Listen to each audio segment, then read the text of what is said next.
سے جب دور ہوگی تو یہ امت نہیں بن سکے گی۔ اقبال نے اس یہاں اپنے لہجے میں ایک بات کہی تھی، عہد ماں ماراز ماں بیگانہ کر، از جمال مصطفیٰ بیگانہ کر۔ لوگوں، اس دور کی ستم ظریفی یہ ہے کہ اس دور نے ہمیں ہم سے دور کر دیا۔ کیوں دور کر دیا؟ کہ ہمیں حضور کے جمال سے دور کر دیا، حضور کے حسن سے دور کر دیا۔ جب جمال محمد مصطفیٰ سے امت دور ہو جائے تو امت کے پلے کچھ بھی نہیں رہتا۔ امت بنتی ہی تب ہے جب زلف پیمبر کی اسیر بن جاتی ہے۔ حضور کی قربت امت کو امت بناتی ہے۔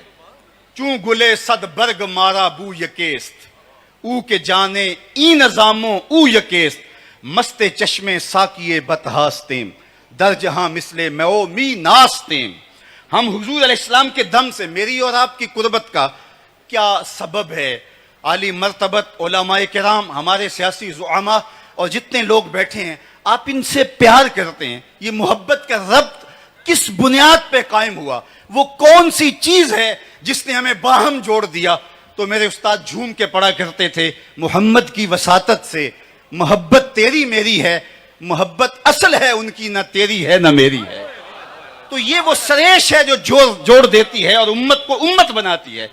اور دشمن نے یہی کوشش کی کہ کسی طرح سے حضور کی ذات سے دور کر دیا جائے۔ عہد ماں ماراز ماں بیگانہ کر، از جمال مصطفیٰ بیگانہ کر۔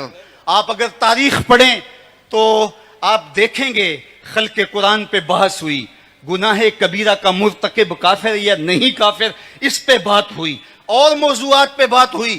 آپ جتنے بھی کلامی مسلک ہیں ماضی میں دیکھ لیں، لیکن کبھی حضور کی ذات پر بات نہیں ہوئی تھی۔ اول من انکر التوسل والاستغاثہ والنداء ہوا ابن تیمیہ۔ سب سے پہلا شخص، امام نبہانی نے شواہد الحق میں لکھا ہے، پہلا شخص جس نے توسل سے، استغاثے سے اور ندا سے انکار کیا وہ ابن تیمیہ تھا۔ اس سے قبل امت میں اسلام کا فتنہ موجود نہیں تھا، اس لیے کہ لوگ حضور کی چوکھٹ پہ حاضر ہوا کرتے تھے اور حضور کو نجات دہندہ سمجھتے تھے۔ جب ضرورت باقی نہ رہے گی تو چوکھٹ پہ کیوں کوئی حاضر ہوگا؟ تو استغاثہ اور توسل کا انکار کر دیا، اور یہ پہلا فتنہ نمودار ہوا۔ اور پھر اس کے بعد ذات رسالت مآب صلی اللہ علیہ وسلم پر بھی بات شروع ہو گئی، اور نتیجہ یہاں تک پہنچا، آج ہم جس عہد نافرجام میں جی رہے ہیں، کیا یہ دن بھی ہمیں دیکھنے نصیب ہونے تھے؟ یہ دن بھی ہماری قسمت میں تھے کہ ہمارے پیغمبر کے خاکے تراشے جائیں؟ یہ گھڑیاں بھی ہمارے مقدر میں لکھی ہوئی تھیں، یہ لمحے بھی آنے تھے؟